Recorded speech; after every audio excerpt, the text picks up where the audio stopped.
আসসালামু আলাইকুম। আমরা নিশ্চয়ই জানি বাংলাদেশ আনসার ব্যাটালিয়নের ২৬তম ব্যাচের যে নিয়োগ বিজ্ঞপ্তি, এটাতে যে আবেদনের তারিখ এটা কিন্তু ইতিমধ্যে শেষ হয়েছে। তো আপনারা অনেকেই আছেন বাংলাদেশ আনসার ব্যাটালিয়নে আবেদন করেছেন। তো যারা আবেদন করেছেন তারা জানতে চান যে বাংলাদেশ আনসার ব্যাটালিয়নের মাঠ কবে শুরু হবে, এবং আরেকটি বিষয় আপনারা জানতে চেয়েছেন বাংলাদেশ আনসার ব্যাটালিয়নের মাঠ কোথায় অনুষ্ঠিত হবে। তো এই বিষয়গুলো যারা জানতে চেয়েছেন, আশা করি আজকের ভিডিওর মাধ্যমে আমি আপনাদেরকে এই দুইটি বিষয় ক্লিয়ার করে দেব। আনসার ব্যাটালিয়নের মাঠ কোথায় কবে অনুষ্ঠিত হবে, তো অবশ্যই সম্পূর্ণ ভিডিওটি দেখবেন। তো আমি আপনাদেরকে তার আগে বলে রাখি, বাংলাদেশ আনসার ব্যাটালিয়নের মাঠের SMS যখন আসা শুরু হবে আমি আপনাদেরকে সবার আগে জানিয়ে দেব।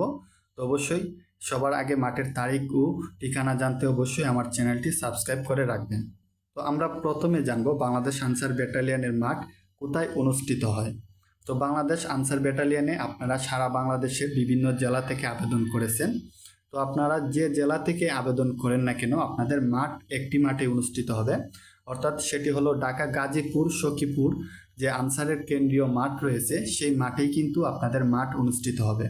অর্থাৎ একটি মাঠেই সারা বাংলাদেশের মাঠ অনুষ্ঠিত হবে। আপনি যে জেলা থেকেই আবেদন করেন না কেন, আপনার নিজ জেলা বা বিভাগে আপনার মাঠ অনুষ্ঠিত হবে না। আপনার মাঠটি অনুষ্ঠিত হবে আনসার ব্যাটালিয়নের যে মাঠ রয়েছে গাজীপুর সখীপুর, সেখানেই মাঠ অনুষ্ঠিত হবে। তো আশা করি প্রথম প্রশ্নের উত্তরটি আপনারা পেয়েছেন। তারপর যে প্রশ্নটি হলো মাঠ কবে অনুষ্ঠিত হবে।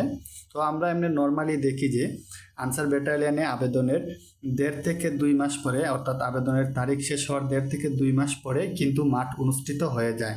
তো সেক্ষেত্রে আমরা আশা করছি আর ১ মাস পর আপনাদের মাঠ অনুষ্ঠিত হয়ে যাবে, অর্থাৎ কুরবানি ঈদের আগে আপনাদের অনেক জেলার মাঠ অনুষ্ঠিত হয়ে যাবে। তো এখানে সারা বাংলাদেশের মাঠ অনুষ্ঠিত হয় না, পর্যায়ক্রমে ৪-৫টি জেলা করে SMS এর মাধ্যমে ডাকা হয়।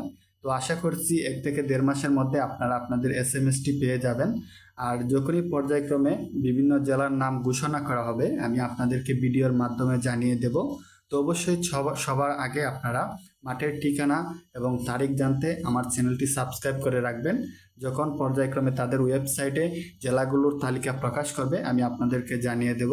তো অবশ্যই আমার চ্যানেলটি সাবস্ক্রাইব করে রাখবেন। সবাই ভালো থাকবেন।